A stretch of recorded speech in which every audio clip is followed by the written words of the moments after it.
Hello, mate. Morning. I've seen you for so long. I know, we haven't done this for ages. I know. And the Easter holidays. You look annoyingly healthy. Yeah, I was in the US last week for a work thing, which is good fun. Yeah. And yeah, it was hot. It was. I'm feeling absolutely crap. So it's even worse seeing you because I've had something on my stomach and I have a bit of a migraine. Fucking moany. Yeah, mate. We've got a big week this week. We've got a massive week. We've got Liam Alison today, which is going to be incredible. Yeah, we're going to talk a lot about Dove and Mayonnaise at Hellman's, which is going to be fun, actually. Yeah, it's going to be good. We know those guys. We're going to try them. We've been trying to get them for ages as well, so it's good to get the date finally in. Yeah, so that's going to be fun. More big news. So we're recording tomorrow as well, but those episodes won't come out until early June. Yes, but we're off to Manchester. Manchester. La, la, la. So, are you going to let me do that song when we do the intro for the Manchester thing? Manchester, la la la. Is that a United thing or is it? I don't know. See, I don't know whether you're going to. Is that when we go Manchester? Wank. Yeah, that's what it is. Okay. I knew it. I thought it was going to be a nice intro this time. But yeah, I'm looking forward to that. And then on Wednesday, fucking hell, our teams try and salvage their seasons as well. So I think if you're a journalist covering that game, it's going to be the easiest game of your life because you just change the name. And it goes insert disaster shit for team here. Yeah, disaster for Amrin/Ange. Yeah, they can write their stories now, right? Yeah, right. I mean, who'd have thought such a terrible season for Spurs or Man United? So, I mean, honestly, we're dog shit. So you'll probably win. So anyway, look, made the best team win. Well, the best team, yeah. I'll go and get Liam Alison now.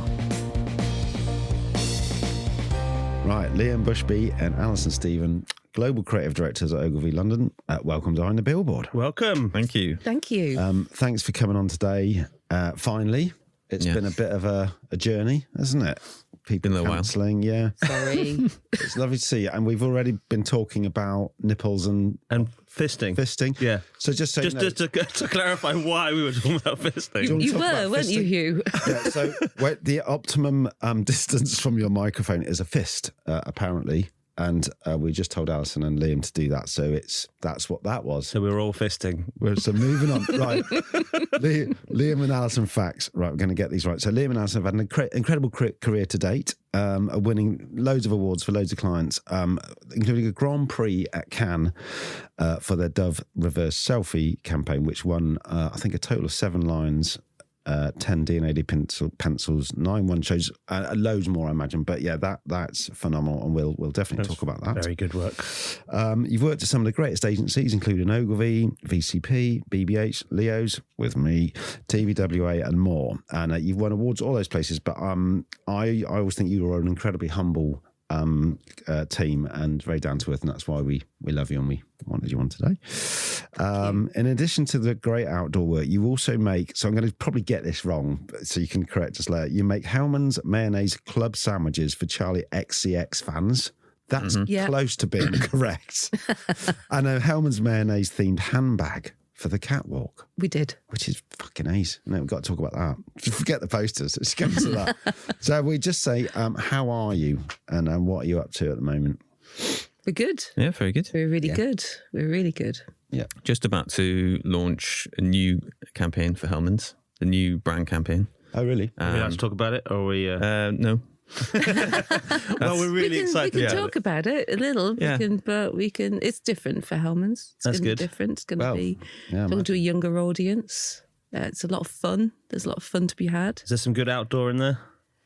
Not yet. Not yet. No. Not yet. In the next iteration first. And we shot it with a great director, with Harold Einstein. So that was phenomenal. That was a great experience. That's pretty cool. I mean, we'll come on to it in a bit, but they look like you're doing some really cool stuff on Mayonnaise.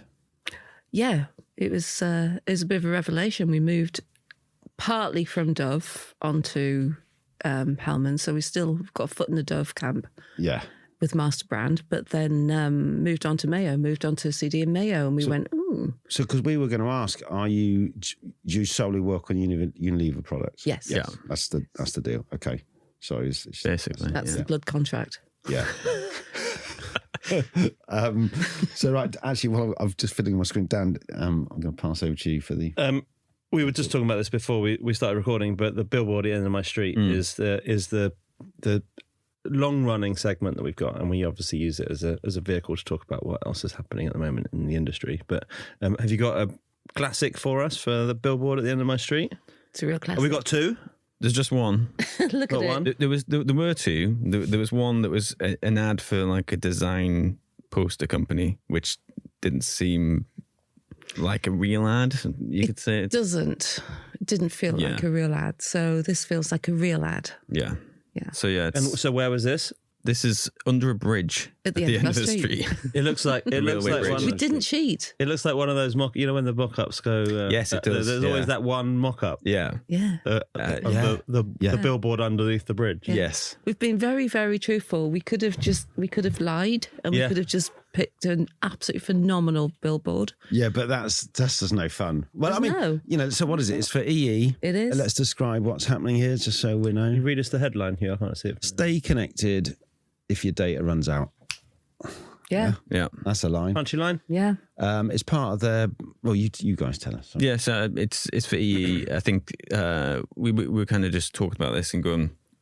The campaign is really great. We love the campaign. The sort of all the films that they've done been really great. Amazing, beautiful. Lots of different. It's sort of all kind of different, but all fitting together. Music playing a big role. Yeah. And I think this is kind of a bit more down and dirty, work hard kind of stuff. I actually quite like the photography style they've gone with, which is a little bit kind of trying to make it a bit more 3D, kind of make her pop out a bit with the phone. Yeah. I mean, I think, stay connected. There's just like a great way to join the posters together, couldn't they, or something? I don't know. I mean, I imagine there's all sorts of caveats. If they'd taken that Cromination, on the Cromwell Road, that massive. Yeah. What are the little logos down on the bottom right? Social logos, are there? Yeah. WhatsApp. Looks like social. Google, Uber. I mean, I mean, what do you think of the industry at the moment? Because it's always like Dan was saying, it's a seg, this section, to talk about what's out there, quality-wise. Do you think it's good at the moment, or? I think so, yeah. I think it's getting better. I think there's an upturn, a definite upturn in ideas, which is great. Mm-hmm. It's lovely to see. We saw some, on the telly, real on the telly, and real out there walking down the street, seeing work that you go, oh, it ran. Yeah, it's real. Yeah. It's great, and it's got an idea in it, and I think that's good.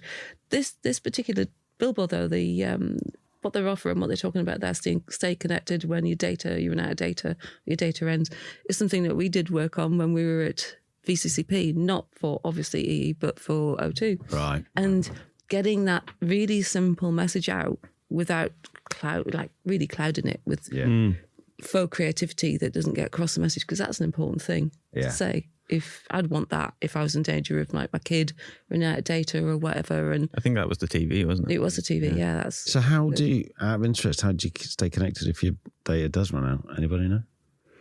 Is there like a special pot of data that they give to you? I don't know. We had this conversation of like, we did.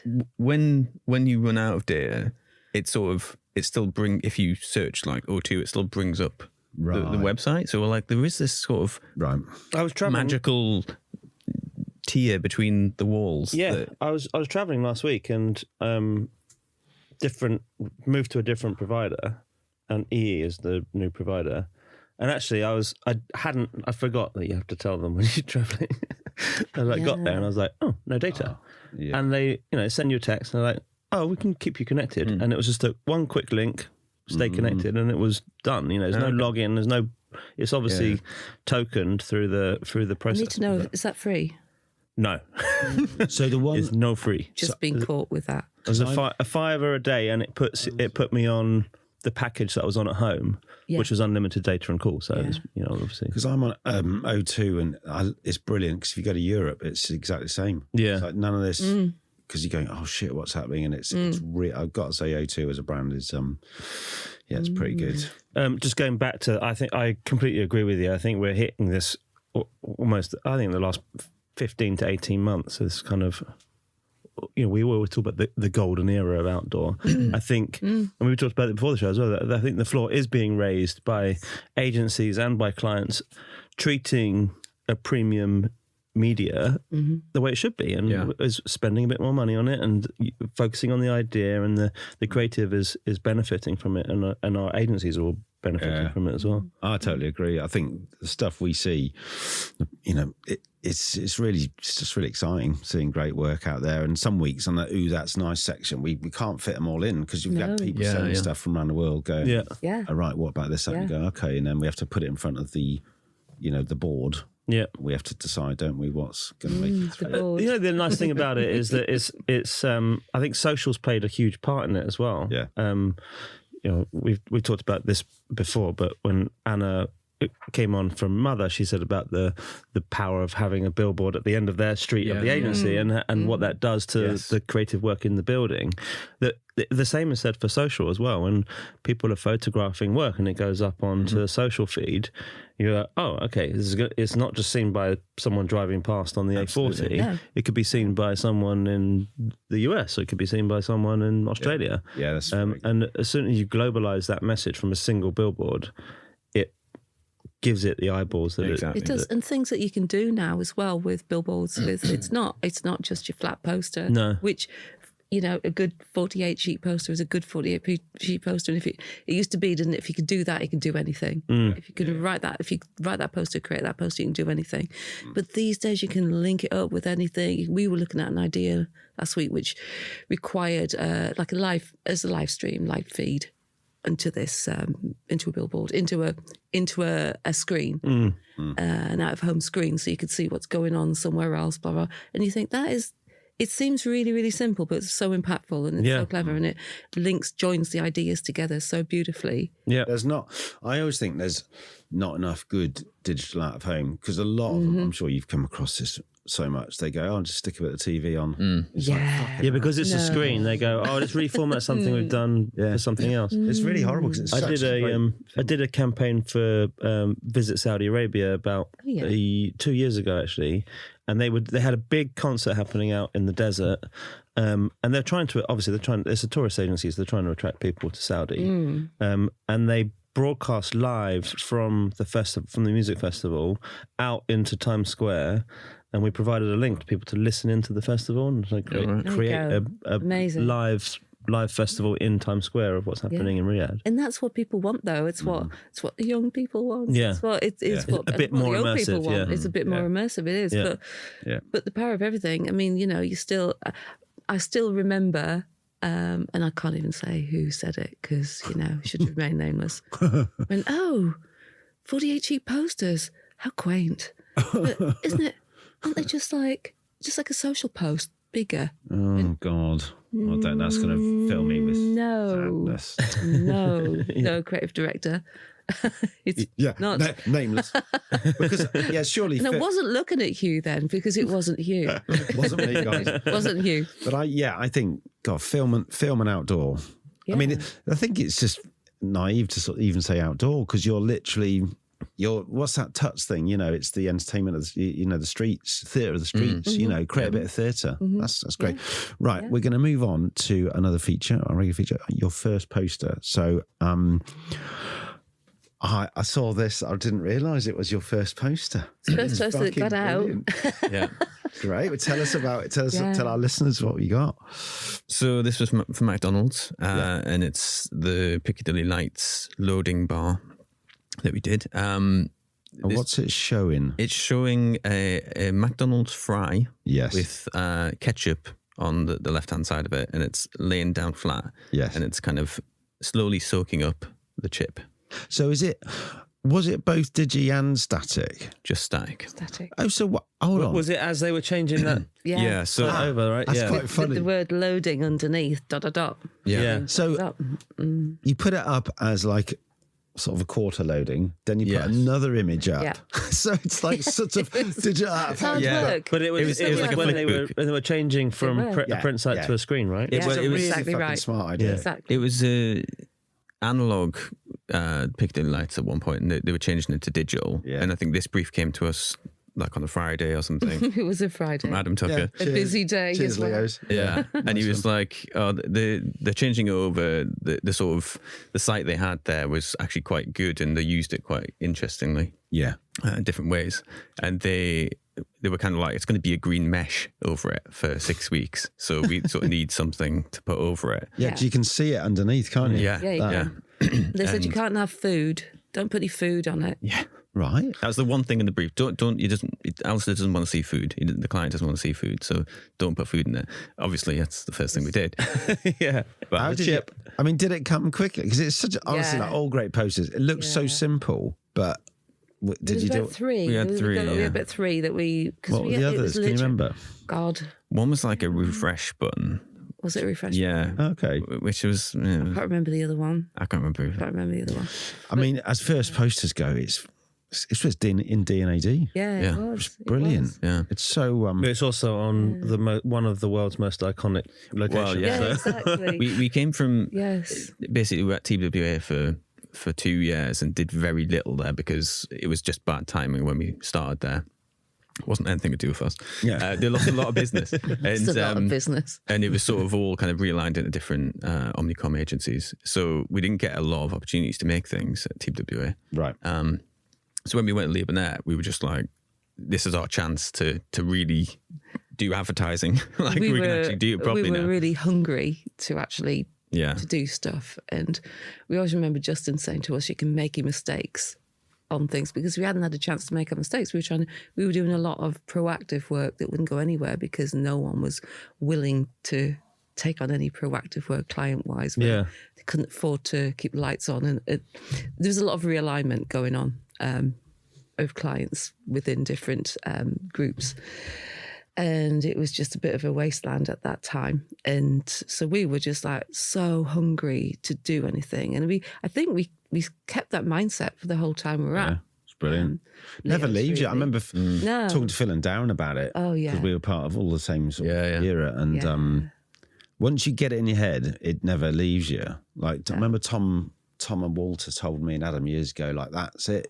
And once that's how you got to think all the time. You get your briefs, but then you got to be always on the outside. And like some of the best work is always the proactive bits, because people go, well, what was a brief? You're going, well, we came up with that brief, we did it ourselves. But this actually is quite a good one, because it's a legit thing. Yeah. Friday. Yeah. Bit awkward, isn't it? It is awkward. They had to go back to client by lunchtime as well. Seriously? And this was like the morning, like mid-morning. We just happened to have walked past. I think we might have gone in to see Adam with some work Right. that were on a brief. And he went, oh, but by the way, can you just do this? Because I've had some other work and I don't like it. Can you do it really quickly? Wow. We went, Simon. all right then. And then an hour later, we went back in and said, well, we've just had time to do these three. And he went, that one, but take them all three, but that one. And because, Adam. Because he was like, oh, it's got food in it, so we shouldn't, but we we'll will. take it. It's great. It's it was brilliant. And then we were shooting that ship before we knew it. Yeah. It's great. It's all downhill after that, but it's not at all. And being McDonald's, we had to do it for real, so we had to shoot the chip. Did we you had to really? test the chip. We had to go to McDonald's at Warren Street, buy back, literally we did it, buy the packet of fries. We went to the little photographers and we were like standing there going, oh, it's a bit too straight. Oh, will you believe it? Oh, it's a bit too curly. Oh, it's a burnt bit. Because we could do minimal retouching. They didn't send their food expert for the photography. No, we got away with that one. I With think the it does glistening spray for the right amount of beef tallow. ruined it, wouldn't it? Because it does look actually nice and real. Doesn't Yeah, it? it looks nice and real. Right, we're going to get How into. many little sachets of ketchup did you get through? Quite a lot. A lot. So did you For the were you- perfect dip. You did the ketchup as well. It did the whole Yeah, thing. yeah. Yeah, we did And then a what lot. background is it on? Was It it? was just on the white scoop, I think. Yeah. And it was just Okay. overhead. Did you credit yourselves as photographers? No, there was an actual there was a photographer. Yeah, food photographer. It Or was- assistant? But yeah, it could have been. Cast yeah. an age, and it should have been. Cast fine. Yeah, I bought the fries. Virtual Yeah. client. Right. We're going to jump into the work from your amazing careers today. And we're going to start with, of course, well, I mean, we couldn't really go anywhere else, but the Dove work, because you've done a lot of Dove work, a lot of brilliant Dove work, and the Reverse Selfie campaign. So we're aware Dan Fisher came on and talked a bit about this, but I think as the authors of it, I think we should hear, from you. So just how soon into your time there did you do this campaign? Can you remember? Because it was a first stint, was it? It was the first stint. So we we arrived there, we were only meant to be there for 4 days on another brief, Right. freelance. And then we had a lot of things thrown at us and we just were doing that. Happy to be there, or happy to be here, shall we say, like knocking them out. And then this came in, another agency had done something, client didn't like it, could we do something? Did it. And I think it would be within about the first 2-3 months. So you got briefed though within the first 4 days on it? Not on this one, on a different one, but within the first about 3 or 4 months, this brief came in. Great. Because then COVID came along. So there was stop, start. We're going to do it. We're not going to do it. We're going to do it. We're not going to do it. And then there was quite a lot of, is there anything else? You know, when you do that thing, is there anything else? It seems really simple. So there's lots of global briefs went out and it was like, let's have a look and see if there's anything better. But the client, love him to death, our lovely client, said, no, I want to make this. I want to make it. And I think it's going to be great. And he's got the... That's right. So I think I remember Dan saying it was held whilst it would happen. And there was that lovely Courage is Beautiful. Yeah. Dan did. So okay, that's getting there, right? So so on this was the... on all Dove stuff, is the brief, and I'm not being cynical, but is the brief to get into culture, to get into cultural conversations about young women and, you know, or is that a happy coincidence, or are you told you got to get into the real world? Is that part of it? Now it is. Yeah. But back then it wasn't. Was it not? Back then. It seems like so long ago. 5 years ago.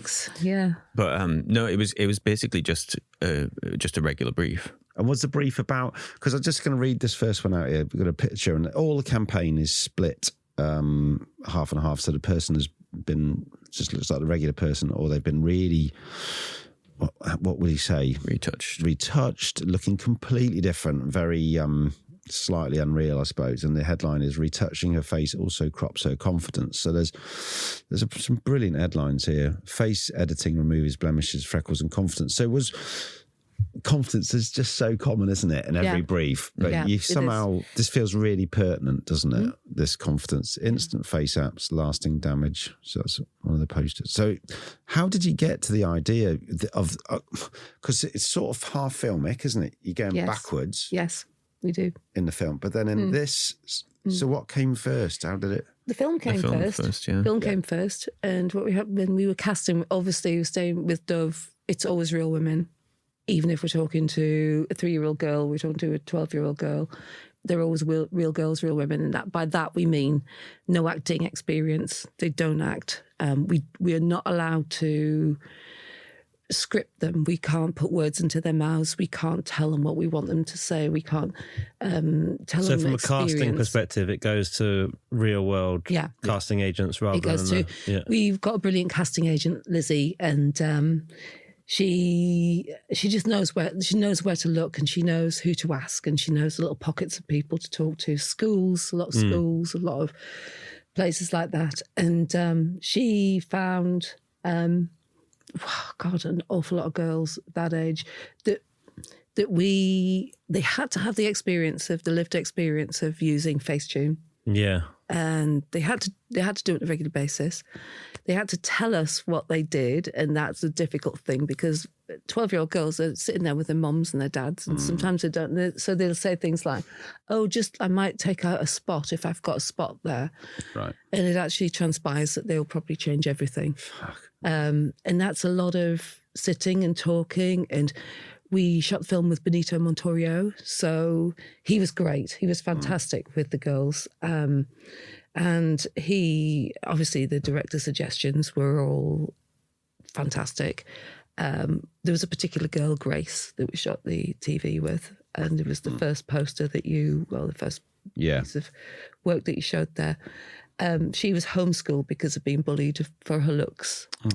She had to be homeschooled, but she did do a lot on her Facetune app. So we took what they did and we recreated every single stroke with retouching. And that was really difficult because it didn't look as good. Our sophisticated retouching programs did not look as good as these apps. So what did you do?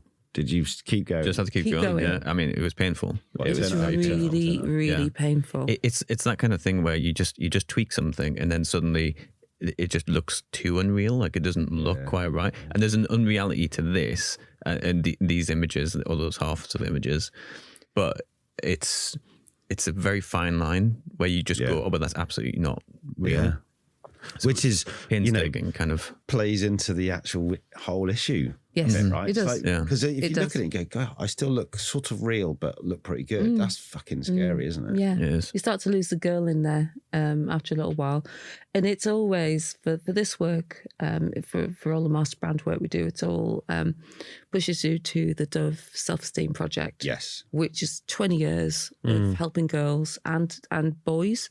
Because it started with that film. Do you remember in Canada? I think where it's all sort of time lapse, isn't it? Yeah, Evolution. I remember seeing it going, and it just blew everyone away. It won like Cannes, everything. Yeah. So I was thinking about this when we were preparing, and it's like Dove really are. They walk the walk, they put their money on a map. They do. That's what they do. Rather than like a brand just rocking up, going, "Hey, we're all about this." Going, "No, you're not." They put the years in. You do. It's a funny thing. Dove's a funny thing because when we moved on to Hellman's, you kind of miss the brand, the master brand part of it, right? And you always want to have the foot in that camp. You always want to say, "Master brand briefs come in. We want to have some skin in that game, shall we say?" And did you, on the work, so you make the film, so by this point you haven't made any print or out of home, because, we talk about, just adapting it, but there's something you did in the out of home which is really, really clever, which is this wipe. Yeah. So because you could have just gone static shot, headline. How did that come about? Because that, for me, like Dan and I always, like we just said, talk about digital out of home, just use it better. And this is how did this come about? Was it just a natural? Oh, that's the app. That's the apps. They all have this. Yeah. I've not been on. Yeah. Funny enough. Don't do it. They all have this sort of before and after kind of like moving line that sort of shows you where you were and where you're going. And it just played from that kind of visual language of the apps. And we shot this just after, wasn't it? It was in the same space that we were editing the film. We shot all the girls for the out of home. I was going to say, and who shot it? Did he shoot it? No, Benito? No, someone else. No. Sophie Harris Taylor. Sorry, thank you. Yeah, very good. Who's wonderful, and it was one of those surreal experiences of again COVID. So let's all get together in the boardroom in Sea Container's house to watch the shoot as it happens, even though that was happening in Hackney or wherever. It was this weird triangulation of creativity, and it was, thank goodness for WhatsApp. WhatsApp was going the whole time, tell us to do this, can we tell us to do it? And it's quite a lot of that going on. Did that work? Was that the first time you'd done a kind of remote direction shoot? Yeah. Oh my God. The film was remote as well, so we'd never met any of the cast. No. Seriously? Yeah. No. Yeah. No. Did you find that really hard? Yes and no. One thing is you always had a good, clear view of the monitor. Yeah. Because you didn't have everyone's head in front. Yeah. You always had a good, clear view of the monitor.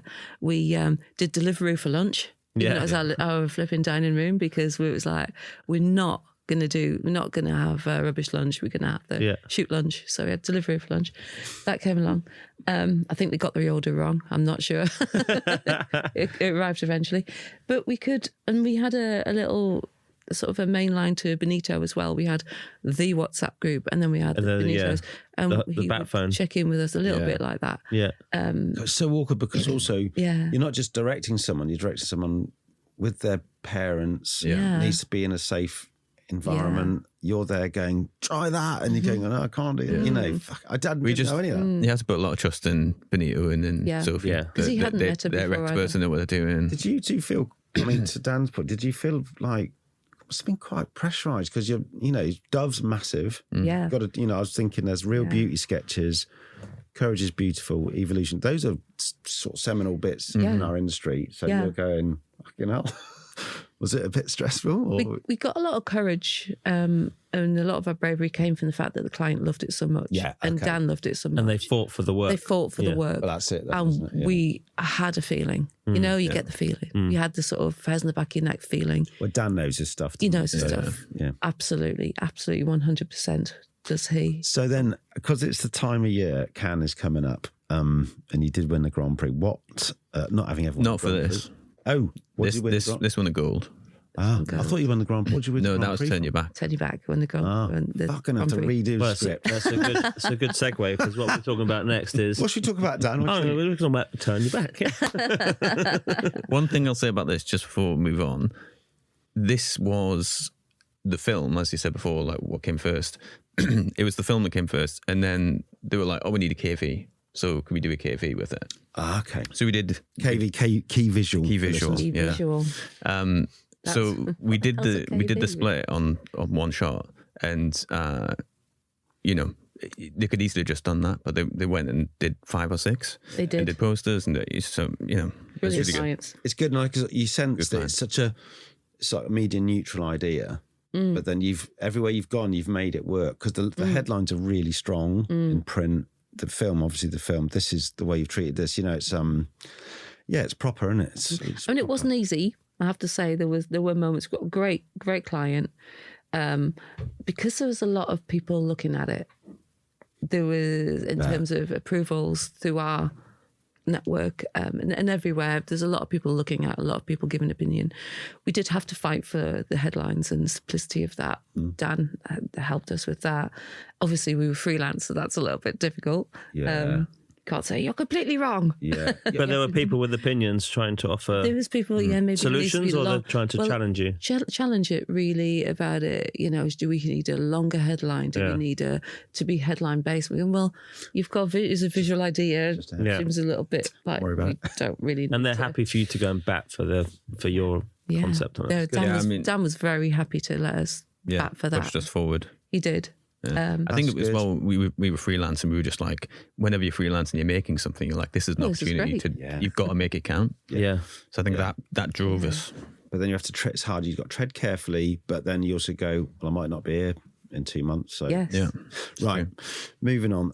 Turn your back, Dove. Yes. So we're right in there now with Dove. So this was obviously after. Yeah. But was it the next? So they'd made you permanent by this point?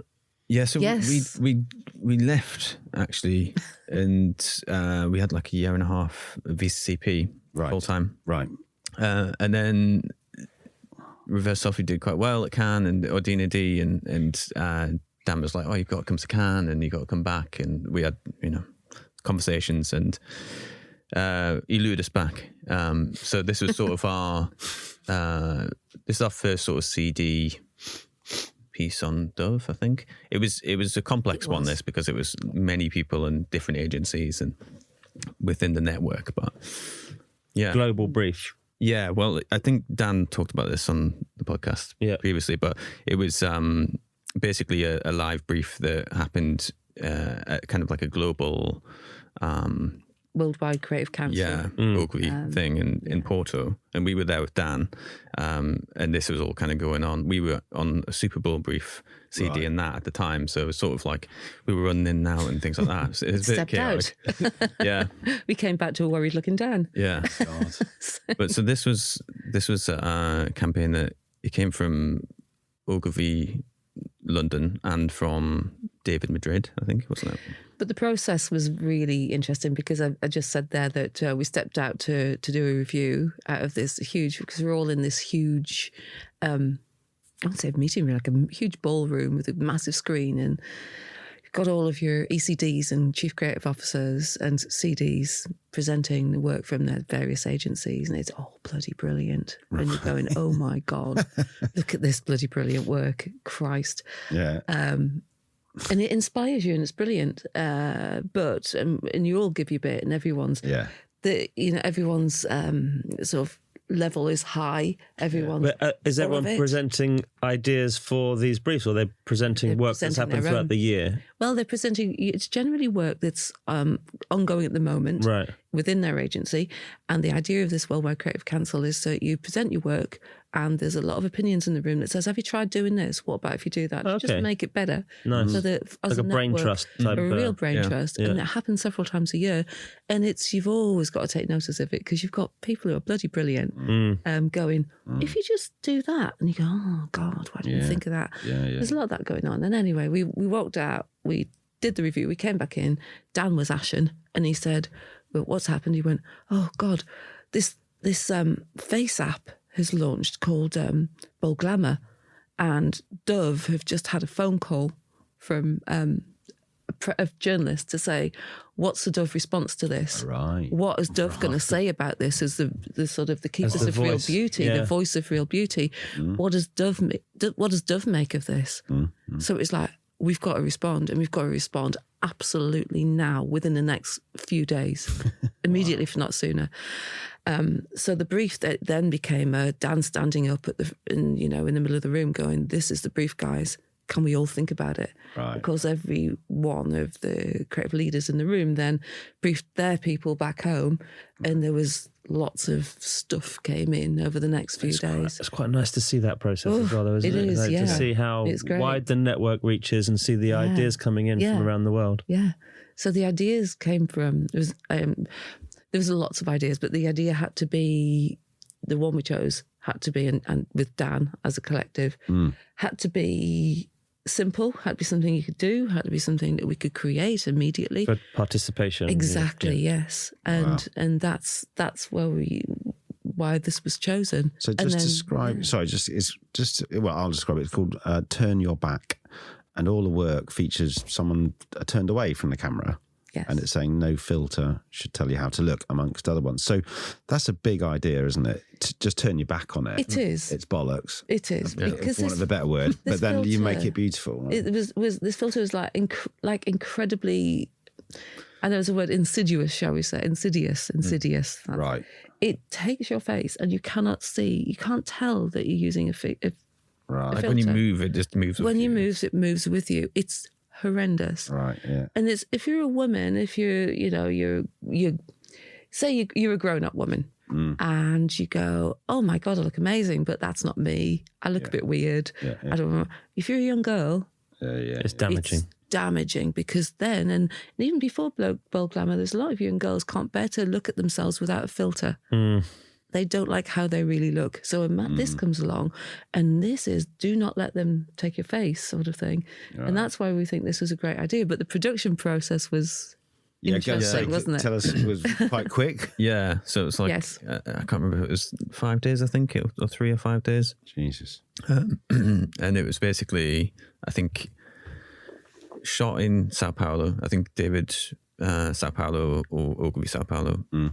And shot it there with overnight, and then the images were coming back in. They were being made up into layouts, and then the lines were being worked on at the same time. We flew back from Porto and landed at Stansted and got a phone call and like, oh, we need you to look at the language and like try and fiddle with the lines. Quite the client wanted to be honest, he wanted to get a little bit of the way we'd written Reverse Selfie. Yeah. The copy there, he wanted that kind of language to come through. Yeah.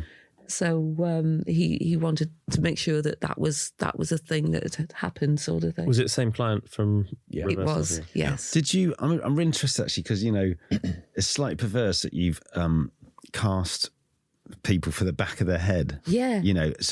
But then people still need to look good because you need to get into who that character is. So was that a big? Were you saying like get the hair looking better because it's all about just making it look real, but just a little bit not too, too. Was that part of the shooting process? Well, with Dove, it's always the case if you can never really do what a woman wouldn't do herself. So you couldn't say, I'll scrunch your hair back in a tight bun if you'd never do it yourself.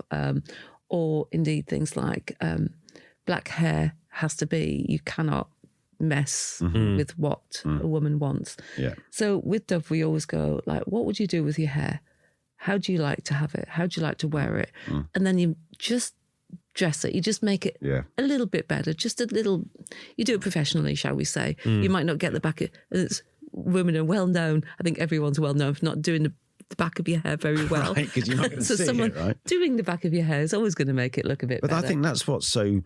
It's such a powerful image. It's such a great idea. Yes. Just turn your back on it, but then make it look great. Yeah. You know, and then it's I didn't know all that story. It's amazing. I mean, it says turn your back on, but it does then say bold glamour. So it's very targeted, isn't it? Because very targeted. The thing I got out of it is just turn your back on all of this sort of shit that people are doing. But then you go, yeah, there's a wider message to it. I know there's a targeted message and there's a wider message. Yeah. Right? Yes. Yeah. You must have felt quite relieved once that had happened.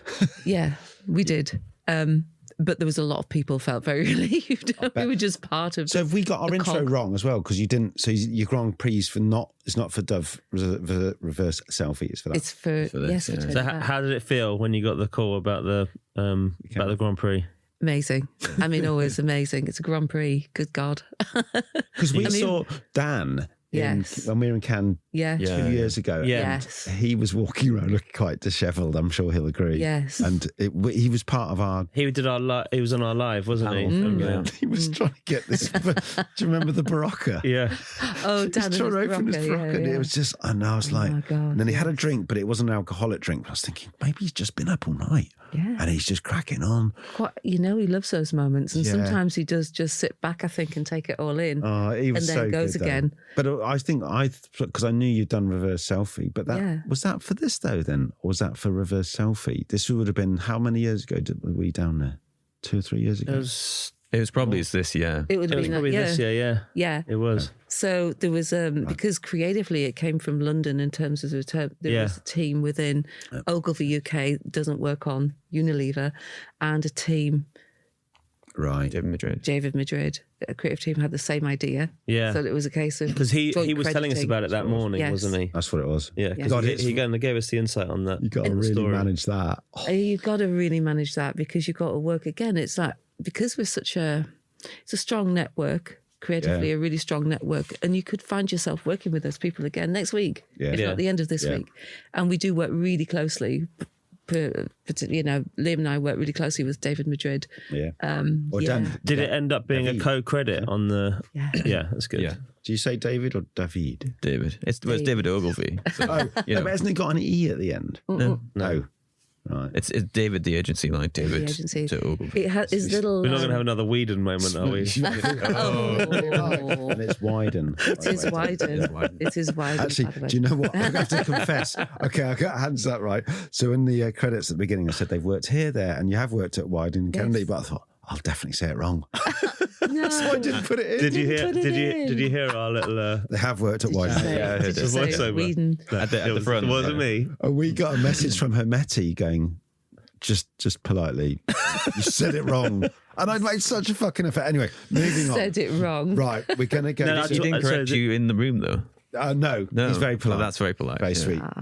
So going back to the Cannes phone call, were you in Cannes anyway, or did you get the call the night before? Because it was outdoors Monday night, so you get the call on Sunday. This was for media. Media won the Grand Prix. Yeah, that's on Monday as well. Right? So you got a call on Sunday night saying you need to get on a plane in the morning. Yeah. Well, we didn't go. We didn't go. You didn't go? No, we didn't go. Too many people going. Hold on, wait a minute. Wait, I'm going to go back to the top of the document. What is this then? Well, There's a picture of... That's Reverse Selfie. Yeah. So we that's the lions for Reverse. Yes. Yeah. We're just useless, aren't we? We've got very bad stat. We need to get better resource. Sorry.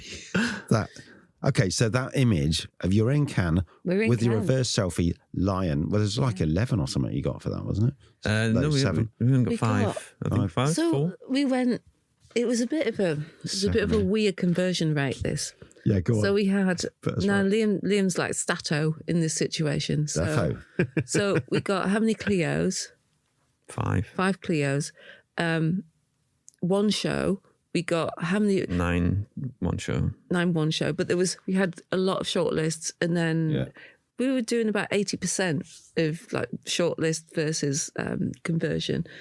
And then we were like, well, but it's all American. Yeah, it's really important. But when you think, but D&AD, Yeah. D&AD, we're not going to get anything. Not going to get anything. And we did really well because we picked up 10 pencils for D&AD. Yeah. We're like, oh my God. Brilliant. But then we thought, Cannes, no, it's not. We're not. It's different. Yeah, but you're on a roll at that point. Yeah, but our conversion wasn't as high as the other shows. But according to AI, I mean, obviously go deeper than AI. Don't just go for the first page. It said 7 lions for selfie. What, you think it's less? It's less, yeah. Oh. I mean, it won. It won a bronze for effectiveness, I think, the next year. Well, maybe that's what it's doing. But still not 7. No. But gold, silver, and bronze. This is all just very exciting for us at the time. But no cigar. Because we'd never really done anything that had... But just as an aside, so just to blow my own little bugle for a minute, like, so for Golden Skins, we won D&AD, loads of nominations, everything, won everywhere. And then we go, right, Cannes, me and Scalzi, nothing, not even a shortlist. And you know that thing, you're going, no, there must be something. We're scrolling through the different categories. Did we enter it? Nick Bell fucking spunked half the budget. We were doing that. When we did Sherryware for NSPCC, we were and Liam and Ed. Kelly had entered it into so many things. It was nothing, and she went, "Yeah, did I forget to enter it?" No, there's anything. You can't I've had this conversation with loads of creatives, and there's only things like, I thought Reverse Selfie would have, you were there, but unless you've done a grr, which will just wipe the floor everywhere, there'll always be an anomaly. But anyway, it's all lovely. I think it's difficult in the jury room as well. I think you have to look through so much work. You've done lots of the pre-work. You look through so much work, and you've got the 10 people, and you're all scoring stuff on the little app thing. It's really difficult for stuff to elevate really quickly. And we had when I was on the jury there, we had a great jury president who kind of went at the end of every day like, is there anything anyone's seen that's not made it into our current shortlist? So feel free to propose it and we can discuss it and we can rescore it. And some juries, I spoke to some friends who were on the jury at the same time as me in other categories. They didn't have that. They were just like, no, once it was scored, it's scored. That's it. We moved on.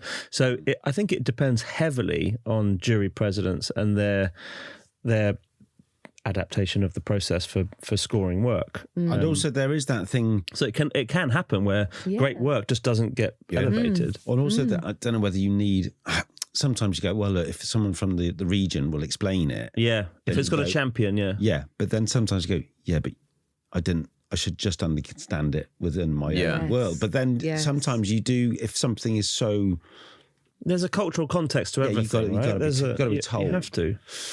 I've said this to you before, Hugh. There was the Led by Donkeys work, which had a cultural significance here, and it was entered. But I had to explain it to everyone else in the room because I was the only one representing the UK. Because that is phenomenal as a book. Yeah, it's not a great design. It's not like that's the point, wasn't it? Yeah, and that's the thing is it was guerrilla advertising, right? It was in the outdoor section. But people were like, why are there fucking tweets appearing on billboards? I don't like that. But they were tweets on billboards virtually before tweets were. It was pretty. We're going to go down a rabbit hole there, right? So we're going to go to End youth homelessness. Yes, end youth homelessness. So some pretty punchy work here. Some amazing lines. Really, would you cut yourself to get a bed in A&E for the night? Would you take a beating for a bed? They're really, really out there. Would you steal a pint of milk for 7 hours in a warm cell? They're brilliant. They're really provocative. How did this come about? Where were you working when this happened? WCRS. Right. Okay. We were freelance there. Right.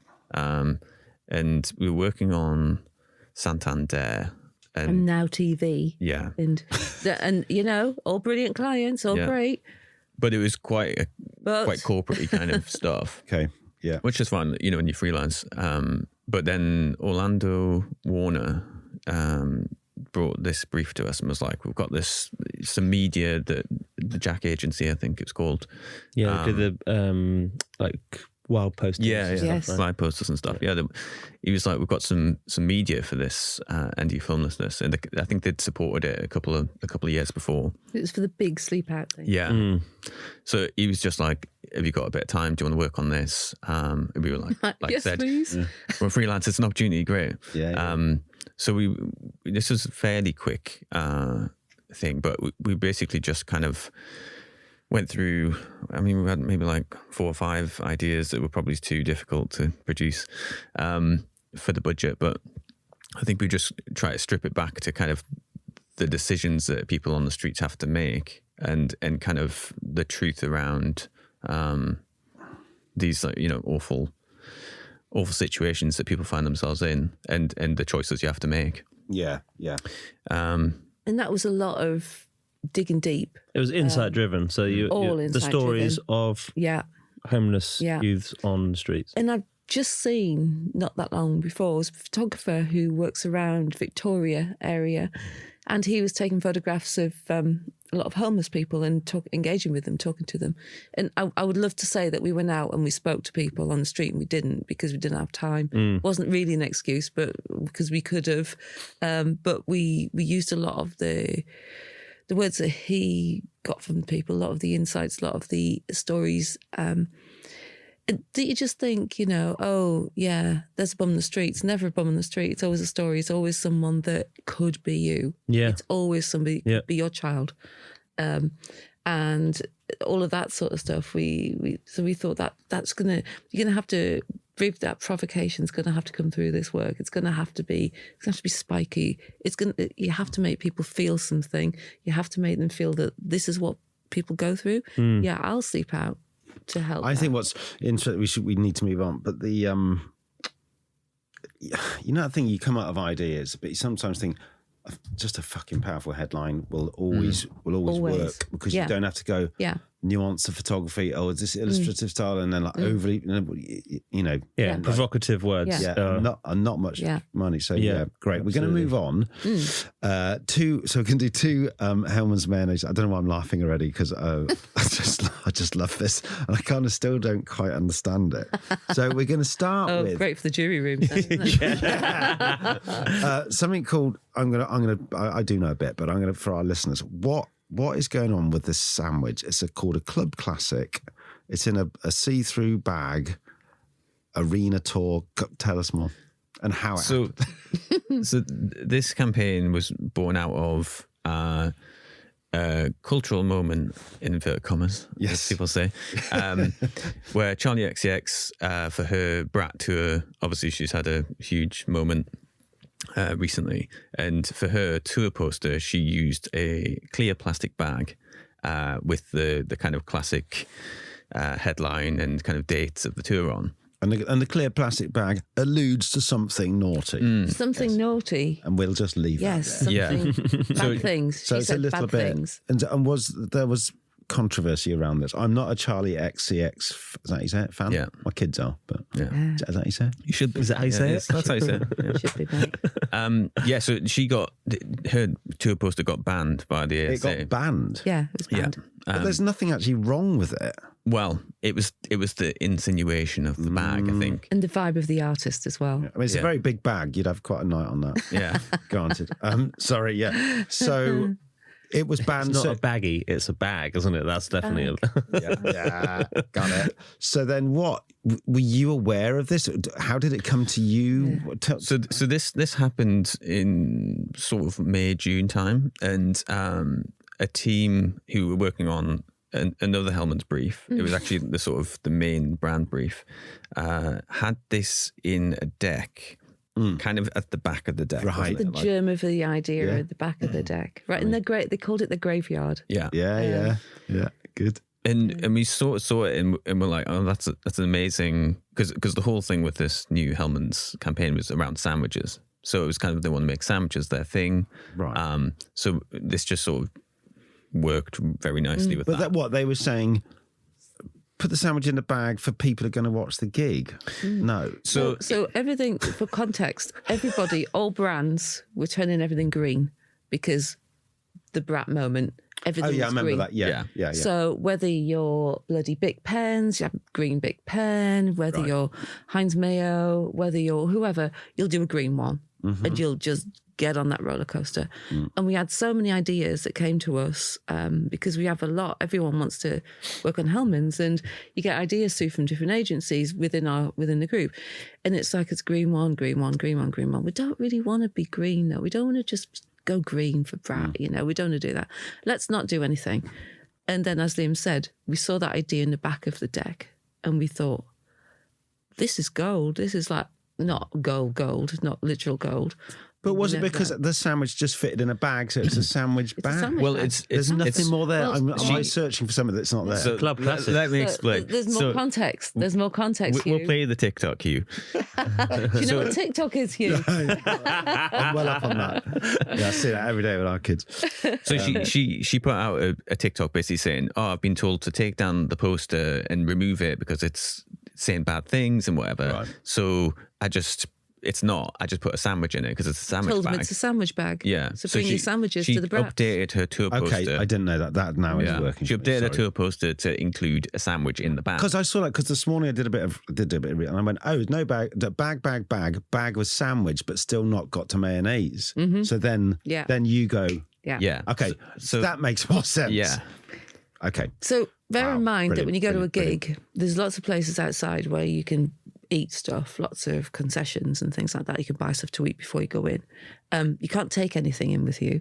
And she's saying, bring your sandwiches to the Brats. How many people are going to be taking their sandwiches to the Brats? How many people are going to knock up a butty? Yeah. Not many people. But if you turn up knowing that she said that and you bring a sandwich, and they went bloody mental for it, can't say that. The crowd went wild for the sandwiches.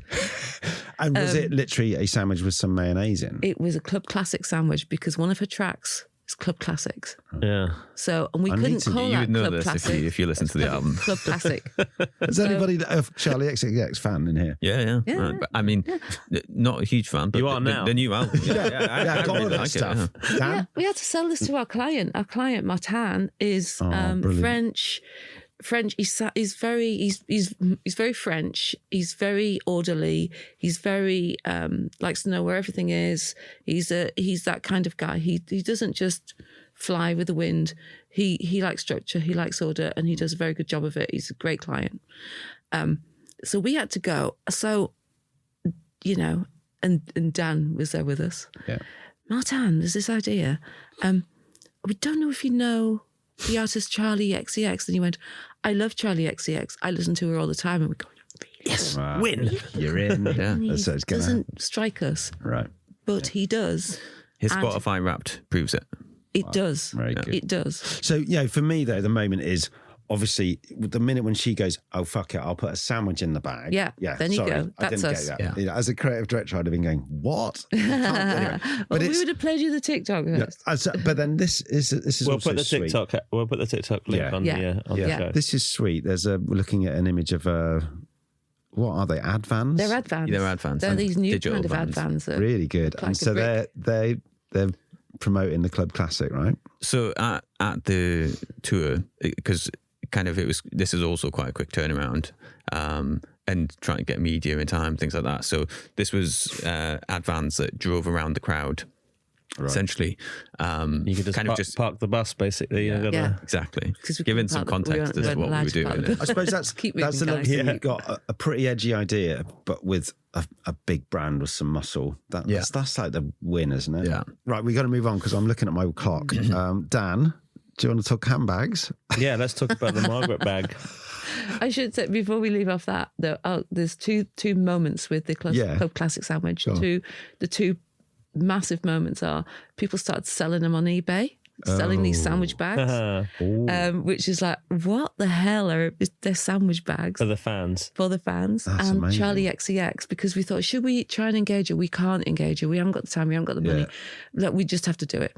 And she tweeted herself. She tweeted the idea, and perfect. And you go, I am presuming someone's made a very good case study film of this, which has been remade 50 times. only 52. Keep going. Well, good luck with that. Yeah. We'll start joking aside. I mean, I saw this in Culture, actually, this bag, which had a Hellman's mayonnaise pouch bit. And I thought, I thought it was a joke, or no, it's Japanese 101 and a useless object. But again, it's amazing. It's a cultural moment, right? Yeah, it is. To tie in Absolutely with amazing. Fashion Week. Yeah. So tell us, I mean, we haven't got much time. Just if you can briefly tell us how this happened. We don't do things briefly, you know. We'll just cut it off. So I'll try. So basically, Chipova Luena, the fashion brand, came to us and said, "Oh, we'd love to do a collaboration with Hellman's." And we were like, And we've got this idea, and you go, yeah. And we're like, okay, yeah. I mean, great, yeah. why not? Why not? And we were new onto helmets at this point. And we were kind of like, okay, this is an interesting one. And we kind of looked into, because we were talking about doing a handbag for Mayonnaise, and we were like, okay. But why? Yeah. But why? But we looked into White? into That's the a start. yeah, into the kind of is there any relevance to this sort of thing? Yeah. Or is it? And actually, culturally, like a lot of Gen Z are actually taking condiments out with them in their designer bags to restaurants, to like dinner parties, inverted commas. Because they want the condiment that they like. Right. They're not going to put up with, a sriracha sauce not being the sriracha sauce they want, the mayo they want, the ketchup they Ask for it want. by name. Yeah. Exactly. What a lovely All of generation. that. So it's like they just take it So with them. picky. They whip it out of their Louis Vuitton bag. And we found all this stuff of these girls, and you go, I would never do that, but I'm not Gen Z. Yeah. So, and we thought, hold on then. So there is an idea in this. There is something in there. Yeah, no, there's the last thing we want to do is make a client spend money on something that you just go, yawn. Yeah. Yeah, because it's like you're going as the way we're trained. You're going, but what's the idea? What's the idea? link? What's the idea? And then when I think I did a bit more reading, and then you saying that, and then actually thinking about not my girls, but maybe people they know, you'd go, yeah, I could see that. Yeah. And so you just go, can we make it cream? Can we make it the colour of the mayo? Can we do this? What else can we do with it? The vintage spoons, they're all different, all antique spoons. All unique to each different All bag, unique. Can we make the little charm? Can you make it look like top of a mayo lid? It looks Victorian, but could it be? And then it was named the Margaret bag after Margaret Hellman, who's the co-founder of Hellman's. Wow. Didn't get a look in. Never got a look in. It was always Richard, always Mr. Hellman. Oh, as an elevator. There's not even a photograph of this woman. Really? No. That's ridiculous. So we you named it after her. And made her the hero. again, the thing with that was, and Chipova said to us, we want to launch it on at London Fashion Week. We went, no, we want it on the catwalk, and we've got 4 looks for you. We went, what? Oh. So yeah, we've got 4 looks, white dresses or white whatever, with yellow and with blue, and they were amazing. They were all in. They were all in. And this show was like proper grunge, flipping punk, metal, everything, scowling down the catwalk. But the 2 moments we thought for the Margaret bag that filled us with joy was we were, twice I think we were looking for something. Was it sent to us? We found that Julia Fox, actor, had carried it on to Seth Meyers' show, and we didn't pay for that. And they didn't pay for that. She was sent it. She was gifted the bag. Right. Didn't know it was going to happen. Right. She walked in and she went, "This is a bag, and I've got mayonnaise on it." And it's like, and we went, "Oh, Jesus Christ!" Quick, send it to the client. Oh my God! Oh my, that's amazing! It's amazing. Yeah. And then the second thing was we got duped on US TV that somebody made a Hellman's bag, and this bag retails at Dover Street Market for £1,700. No. Yes, and we had to make more because they sold out. Wow. And someone, the art director on the show and it was the Sherry Shepherd show in the States. They made one for $5, and it's so funny. And she's going, "Look, I've got my sandwich in it. I've got my mayo in it. God. And Wow. they invested in it. It was a cute little dupe.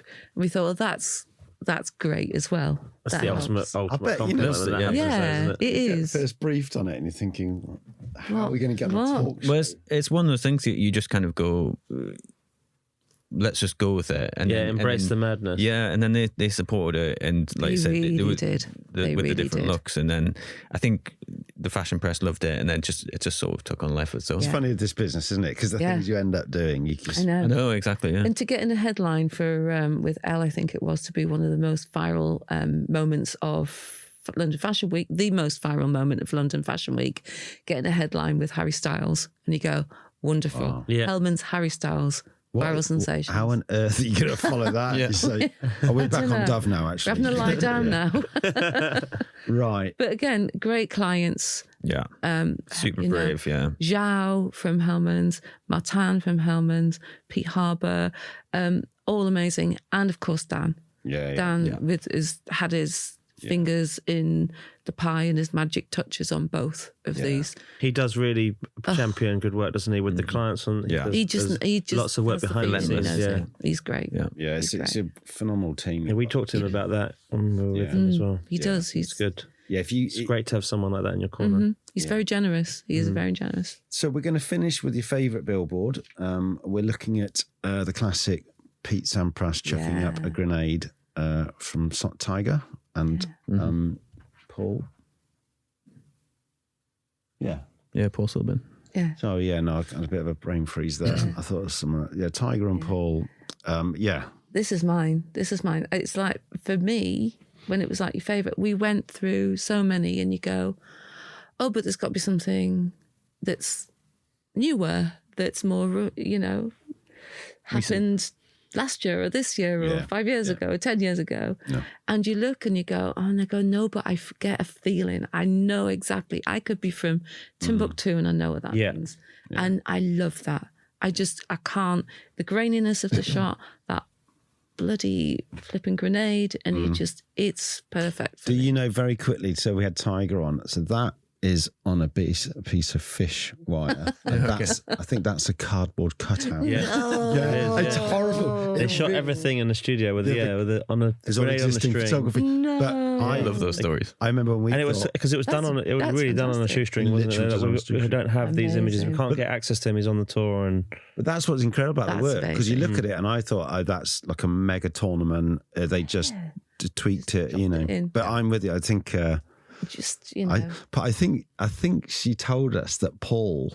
The reason I had a brain freeze is because Paul Silburn was married to Louisa, and I worked with Louisa, and I saw Louisa the other night, and then I was thinking Tiger was then married to Paul, and I was thinking that's not right, is it? Well, don't tell Louisa that. That's... No, but he even said you don't need advantage Sampras, because that's what that is. That's what it's saying. I never actually noticed that in the corner. I know, but I think they probably pushed it further. It got smaller and smaller and smaller and smaller.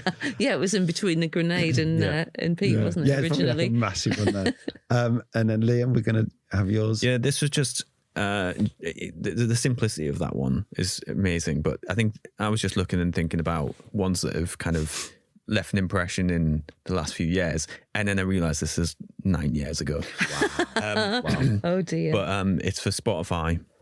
The Spotify Wrapped campaign, and I think this really stood out to me because it was a big campaign in big places. They also put a lot of money behind it, but it was bringing kind of the data of Spotify Wrapped to life. I don't know if it was the first time, but it felt like it was probably the first time.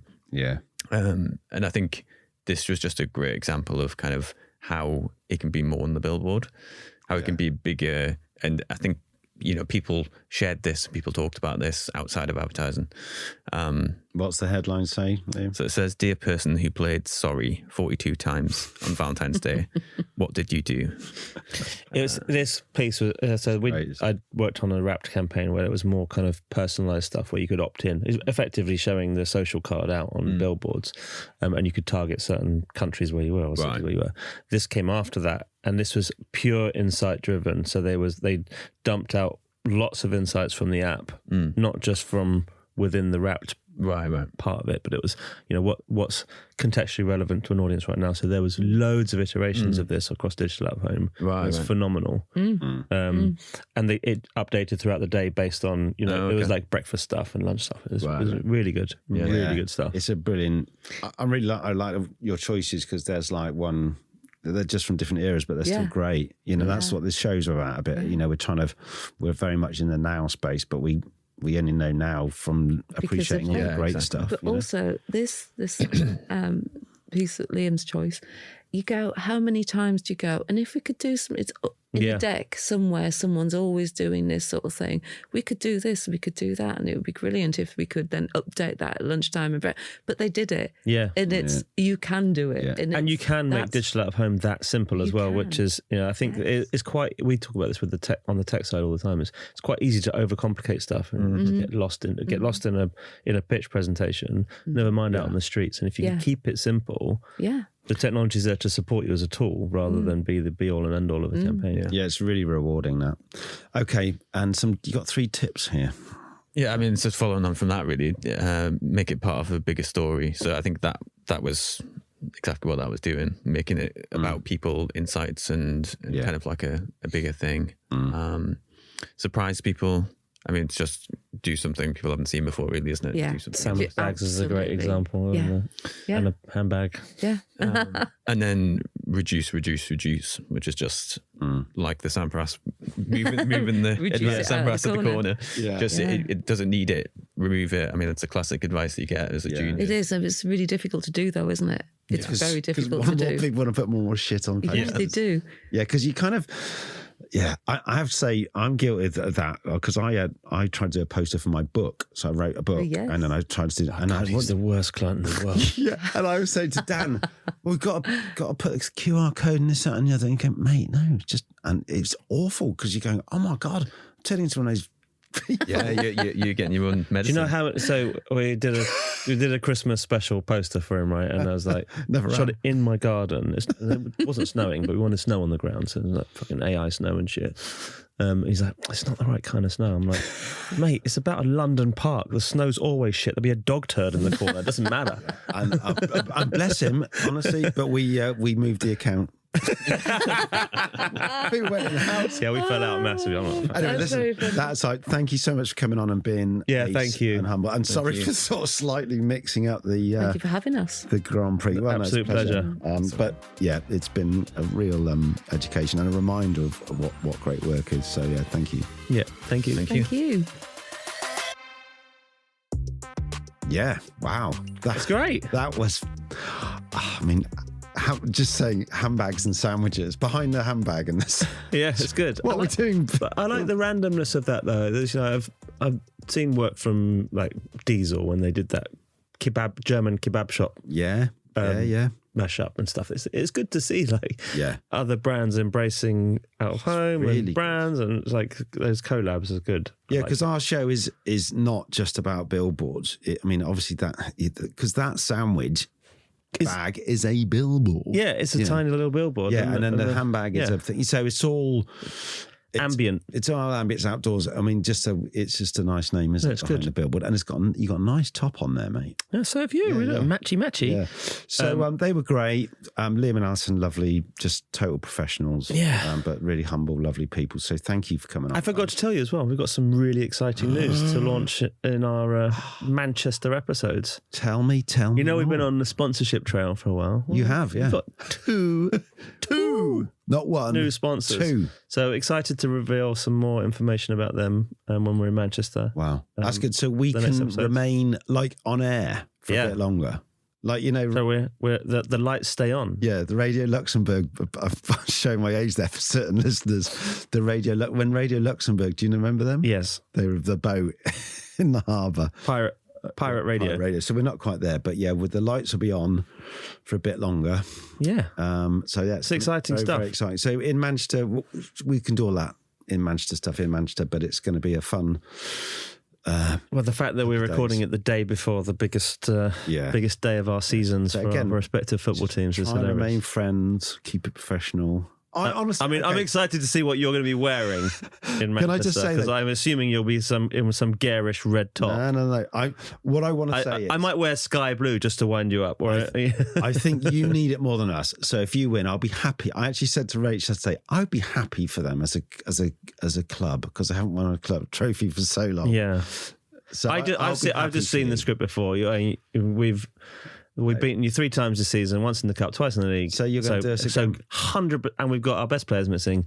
100% you win. But the other reason why you're going to win is because we're good in Europe because all the European teams are slow and crap. but you're not. You're fast and you're Premier League. We're trying to reverse psychology the fuck out of this, aren't we? Like, anyway, good luck. So thank you for listening, everybody. Keep liking and subscribing. Yeah, thanks to Soho Radio, Viral Tribe, for having us here in the studios. It's amazing. And Will today has been our engineer. Yeah, thanks, Will. Special shout out to Will. And we'll see you all. time. Well, we'll see you all in Manchester. All right, mate. Come on, let's have it.